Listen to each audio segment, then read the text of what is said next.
हम मीनू झा प्रणाम करै छी समस्त मिथिलावासी के एकटा कुमरनक गीत लऽ कऽ उपस्थित छी।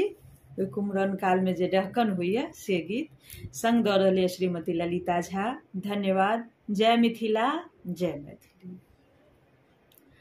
हम त पोखरी खुनेबै तै में घाट मढ़ेबै।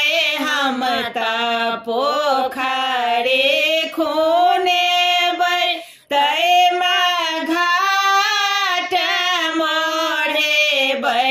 तै में घाट मढ़ेबै।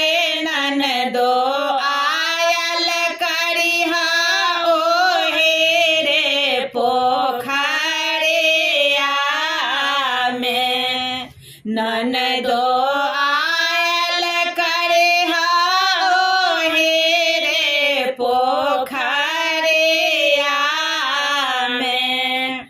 रसिया बात बाजो सामान छोड़ो हमरा सहारा रे। रसिया बात बाजो सामान छोड़ो हमरा सहारा रे। हम त झुलफे धगेसियाब पोखरिया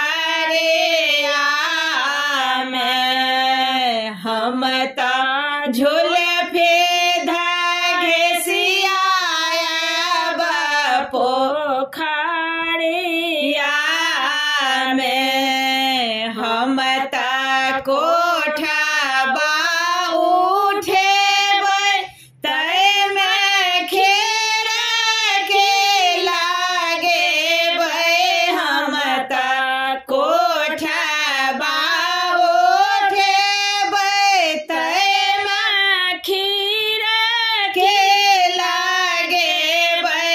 ननदो आयल करिहा ओहे रे कोठलिया में। रसिया बात बाजू सम्हार छोड़ो हमरा सहारा रे। रसिया बात बाजू सम्हार छोड़ो हमरा सहारा रे। हम त झुलफे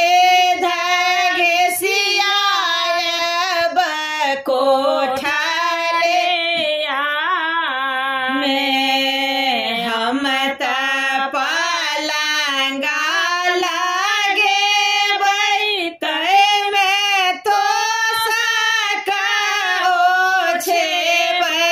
ननदो आयल करिहा ओहे रे पलंगे